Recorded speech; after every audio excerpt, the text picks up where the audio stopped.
네, 오바댜 선지자의 말씀입니다. 이제 우리가 오바댜 선지자의 에돔을 향한 그런 예언의 말씀을 함께 나누고 있는데요. 에돔 족속은 에돔 민족은 에서의 후예죠. 이삭의 두 아들 야곱과 에서, 그 중에 야곱이 이스라엘을 이루었고요. 이 에서가 에돔 족속을 이루었습니다. 그런데 오늘 본문에 보면 오바댜 선지자가 에돔이 행한 악한 일에 대해서 책망하고요. 또 그 민족에게 임할 심판을 선포합니다. 에돔에게 임할 심판의 이유가 무엇입니까? 혹독한 그 심판의 이유가 형제 야곱에게 포악을 행했다. 저는 이 말씀을 보면서 포악이란 말이 마음에 다가왔습니다. 형제에게 행한 포악, 그것을 심판주 되신 하나님께서 보고 계셨고요. 또 그것을 그대로 갚으신다. 오늘 본문에서 오바댜 선지자가 예언합니다.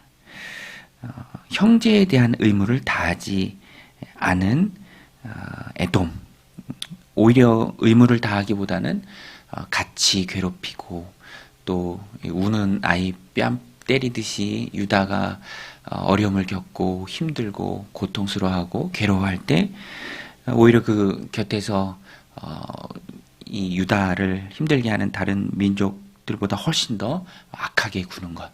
그러나 그것이 형제 야곱에 대한 그런 에돔의 악한 일이죠. 하나님께서 그것을 다 보고 계셨습니다. 오늘 말씀 10절에 보면 내가 내 형제 야곱에게 행한 포악으로 말미암아 부끄러움을 당하고 영원히 멸절되리라. 11절에도 내가 멀리 섰던 날 곧 이방인이 그의 재물을 빼앗아가며 외국인이 그의 성문에 들어가서 예루살렘을 얻기 위하여 제비 뽑던 날에 너도 그들 중 한 사람 같았느니라. 너도 그들 중 한 사람 같았느니라. 하나님께서 다 기억하고 계십니다. 악한 자들이 예루살렘을 얻기 위해서 제비 뽑던 그날에 형제 되었던 너도 그들 중에 있었다. 그들과 같았다. 그것을 내가 다 보았다. 결국 이 악한 일을 행한 에돔에게 돌아갈 심판, 오바댜가 무엇이라고 예언합니까? 15절에 보면은 여호와께서 만국을 벌을 날이 가까웠나니 내가 행한 대로 너도 받을 것인즉 내가 행한 것이 내 머리로 돌아갈 것이라. 행한 대로 받는다. 내 머리로 돌아간다.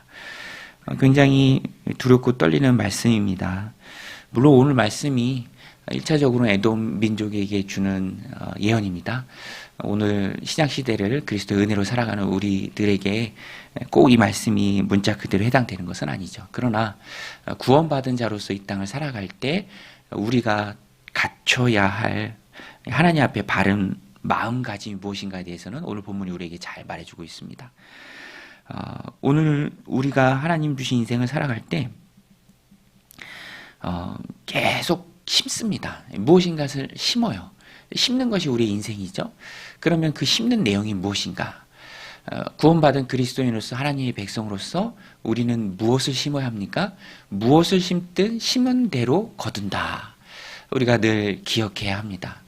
그래서 구원받은 하나님의 자녀로서 우리가 이 땅을 살아갈 때 우리는 사랑과 자비를 심어야 합니다. 심은 대로 거둔다.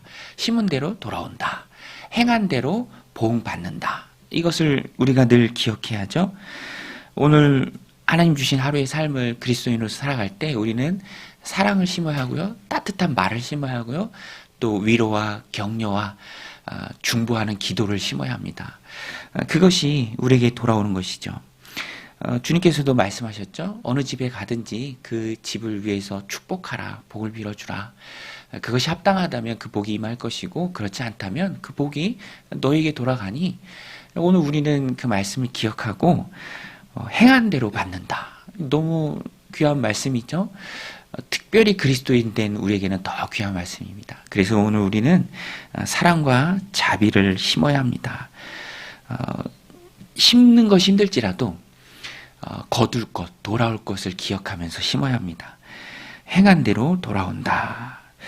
우리가 오늘 사랑과 자비를 우리의 하루의 삶 가운데 열심히 심고 그것이 돌아올 때 그것을 누리는 그런 지혜로운 성도들이 다 되시길 바랍니다. 또 오늘 본문에 보면은 회복을 기대하라. 오늘 본문이 우리에게 주는 말씀입니다. 에돔이 유다를 괴롭혀요. 이스라엘을 못 살게 굽니다. 옆에서 이제 악하게 구는 다른 민족들 사이에서 오히려 더 악하게 굽니다. 그런데 그 상태가 역정될 것이다. 하나님께서 그 말씀 주세요. 17절, 21절에 대표적으로 나오는 말씀인데요. 17절에 보면 오직 시온 산에서 피할 자가 있으리니 그 산이 거룩할 곳이요 야곱 족속은 자기 기업을 누릴 것이며 18절에도 야곱 족속은 불이 될 것이며 요셉 족속은 불꽃이 될 것이요 에서 족속은 지푸라기가 될 것이라 그들이 그들 위에 붙어서 그들을 불사할 것인즉 에서 족속은 남은 자가 없으리니 여호와께서 말씀하셨습니다. 21절에도 구원받은 자들이 시온 산에 올라와서 에서의 산을 심판하리니 나라가 여호와께 속하리라. 하나님께서 회복시켜 주신다. 심판주는 하나님이시죠.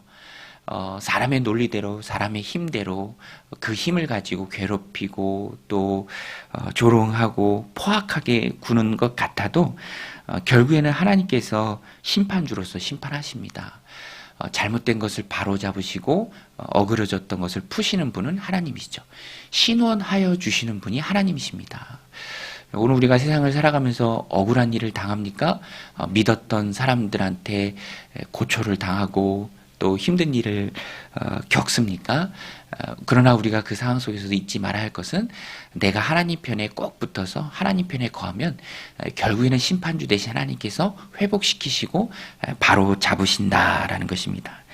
그래서 믿음이 좋다, 믿음이 정말 깊다. 그것은 하나님을 신뢰하는 마음에 비례하는 것이죠. 하나님을 신뢰하기에 어떤 상황에 요동하지 않고요. 환경에 일희일비하지 않습니다. 심판주는 하나님이시다. 사람이 아니다. 그래서 하나님 편에 꼭 붙어서 하나님을 의지하는 그 굳건한 신앙이 가능해진다라는 것입니다. 하나님께서 이스라엘과 에돔 족속을 역전시키시죠. 내가 무엇을 하기 이전에 그래서 우리는 하나님을 믿고 신뢰하고 그 안에 은혜 안에 머무르는 것이 중요합니다. 거기에 초점을 맞춰야 하고요. 거기에 중요성을 두어야 합니다. 심판주는 하나님이시다. 하나님이 회복시키신다. 오늘 이 말씀 마음에 새기고 삶의 어려운 문제와 환경 가운데서도 낙심하지 말고 결국에는 역전시키신 하나님, 바꿔주신 하나님, 회복시키신 하나님이 기대하면서 우리는 하나님께 꼭 붙어 있는 것.